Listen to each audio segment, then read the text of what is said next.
लेकिन उससे पहले अंता में इस वक्त मतदाताओं के बीच कितना उत्साह है उसकी तस्वीरें भी आपको हम दिखा देते हैं। मतदान शुरू हो चुका है। हालांकि अभी लाइन कम लगी हुई है, लेकिन यहाँ जो मतदाताओं में है वो उत्साह देखने को मिल रहा है। आपको यहाँ मैं बताना चाहूँगा कि यहाँ पर जो चुनाव हो रहे हैं उसमें त्रिकोणात्मक संघर्ष है। तीनों ही प्रत्याशियों द्वारा पूरी दमखम के साथ यहाँ पर चुनाव प्रचार किया गया था। उसी का ही परिणाम है कि यहाँ पर किसके सीट पर सेहरा बनेगा वो आगामी 14 तारीख को देखा जाएगा। दूसरी ओर यहाँ पर जो मतदान हो रहा है उसमें 2,28,264 मतदाता है।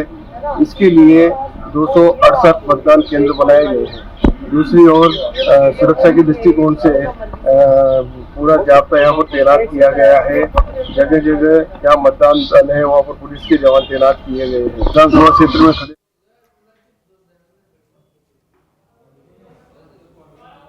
तो आप देखिए अंता में वोटों को लेकर मतदाता उत्सुक और सुबह से ही लाइनें लगनी शुरू हो गई हैं। सुनील हमारे सहयोगी जुड़ चुके हैं। सुनील, अंता का चुनावी रण ऐसा नजर आ रहा है मानो कि राजस्थान में विधानसभा चुनाव हो रहे हों, उपचुनाव हो रहे हैं। बहुत ज्यादा फर्क सरकार में पड़ने वाला नहीं है, लेकिन उसके बावजूद भी आप लोगों का रुझान देखिए। 7 बजे से वोटिंग शुरू होनी थी, लेकिन उससे पहले से ही लोग यहाँ पर उत्सुक थे वोट डालने को लेकर। बिल्कुल नन्नी, आपने सही कहा कि इससे ना तो सरकार पर फर्क पड़ेगा, ना ही विपक्ष की बहुत ज़्यादा संख्या बढ़ जाएगी, क्योंकि महज एक सीट पर उपचुनाव है। लेकिन जो उपचुनाव का जो उत्साह है, जो क्रेज है लोगों में, वो बहुत ज़्यादा देखने को मिल रहा है। ना सिर्फ अंता में, ना सिर्फ हाड़ौती में, बल्कि पूरे राजस्थान की जो नज़र है वो आज अंता में जो उपचुनाव हो रहे हैं उसके ऊपर है। यहाँ पर सबसे ज़्यादा उत्साह और इतना बड़ा जो माहौल बनने के पीछे वजह यह है कि जो मुख्य पार्टियां हैं कांग्रेस और बीजेपी, उसमें जो बड़े लोग हैं, बड़े चेहरे हैं, जो दिग्गज है, उनकी प्रतिष्ठा दांव पर है साफ तौर पर। तो दूसरी तरफ निर्दलीय प्रत्याशी जो नरेश मीणा, जिसको कम आंका जा रहा था, लेकिन जैसे जैसे चुनाव आगे बढ़ा, कई जो अन्य दल हैं, जो थर्ड फ्रंट के जो दल हैं, उनका जो सपोर्ट मिला नरेश मीणा को, और उसके बाद में एक माहौल ऐसा बना कि पूरा जो मुकाबला है ये त्रिकोणीय है।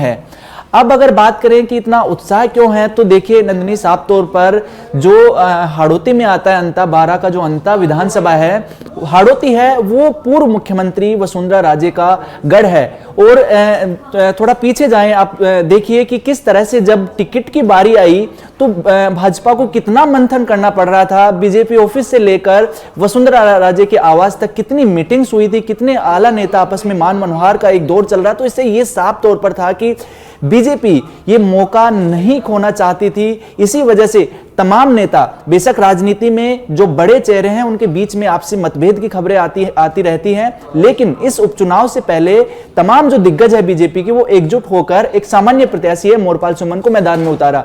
दूसरी तरफ कांग्रेस ने प्रमोद जैन भाया, जो 2 बार विधायक रह चुके हैं और पिछली सरकार में मंत्री थे, लेकिन 2023 के चुनाव में हार का सामना उनको करना पड़ा था, लेकिन कांग्रेस ने भी यहां पर एकजुटता दिखाई। कांग्रेस के तमाम नेता, अशोक गहलोत की बात कर लें, 2 बार वहां पर गए, एक बार रोड शो और सभा किए थे, एक बार नामांकन सभा में गए थे।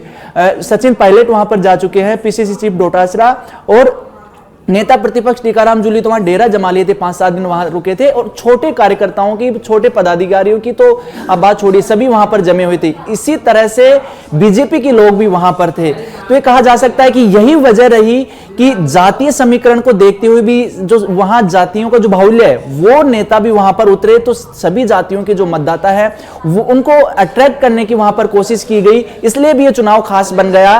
और दूसरी तरफ ये 2 साल से लगातार जो कांग्रेस हमला बोल रही है भाजपा पर कि कुछ नहीं हुआ, और सबसे बड़ा मुद्दा कांग्रेस का इन 2 साल में नन्नी सिर्फ किसानों का, जो आम लोग है उनका, पिछड़े हैं उनका, और जो SC ST है उनका मुद्दा उठाते हुए लगातार भाजपा पर हमला बोला गया। तो भाजपा के पास ये बड़ा मौका है और इस मौके को खोना नहीं देना चाहती, क्योंकि अगर वहां पर जनता मोहर लगाती है भाजपा के प्रत्याशी पर, तो बीजेपी के पास ये कहने के लिए रहेगा कि हमने काम किया है और जनता ने उसका सर्टिफिकेट दिया है।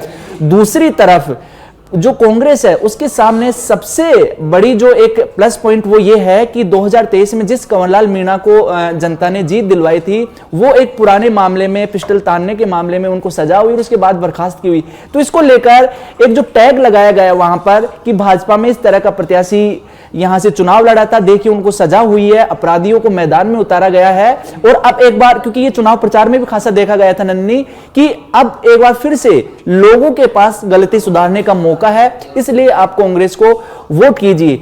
यही पूरी वजह है कि इस पूरा जो ये चुनाव है, ये दिग्गज अपनी प्रतिष्ठा से देख रहे हैं। वसुंधरा राजे खुद लगातार अपनी जो कोर टीम है, कोर टीम के साथ अंता में जब से टिकट का ऐलान हुआ था, तब से वसुंधरा राजे वहां पर मौजूद है। और बड़ी बात यह है कि जो शीर्ष नेतृत्व है, चाहे मुख्यमंत्री भजनलाल शर्मा हो, मदन राठौड़, बिल्कुल पूरी सियासत को आपने समझाया सुनील, और सियासत जो अंता में इस वक्त हो रही है, उससे यही समझ आ रहा है कि जो उपचुनाव बेशक एक सीट पर हो, लेकिन साख का सवाल ये है तमाम सीनियर लीडर्स के।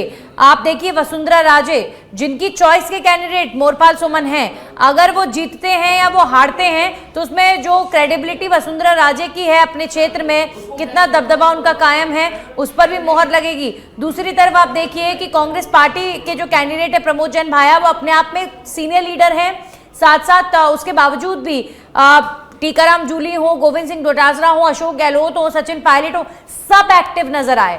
और सभी पार्टियों ने अपने अपने कैंडिडेट्स के लिए एकजुट होकर यहाँ पर प्रमोट किया, उन्हें प्रचार प्रसार किया।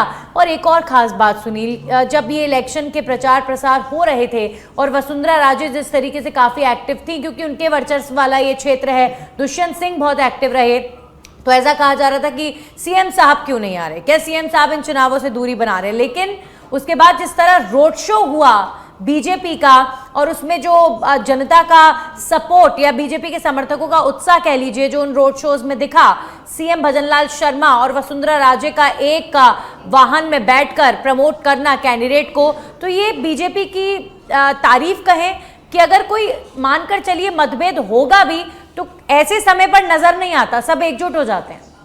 बिल्कुल नन्नी, ये बहुत ज्यादा रोचक बना इस चुनाव को। एक बार नहीं, मुख्यमंत्री 2 बार वहां पर गए थे, 2 बार जो रोड शो किए हैं, सभा किए हैं, तो इससे साफ तौर पर, चूंकि देखिए कि इसमें एक तो जो मतदाता है उनको, उनमें भी एक उत्साह है, वो जागता है कि बड़े नेता अपने इस क्षेत्र में आ रहे हैं। दूसरी चीज, वसुंधरा का वहां रुकना इसलिए जरूरी था कि पहले खुद वहां से सांसद रही हैं, हाड़ौती की जो बड़ी नेता है वो वसुंधरा को, क्योंकि वहां पर बीजेपी का अगर पत्ता भी हिलता है, ऐसा माना जाता है, तो वसुंधरा राजे का बहुत ज्यादा रोल रहता है। और अब उनके बेटे दुष्यंत सिंह है, वो सांसद हैं।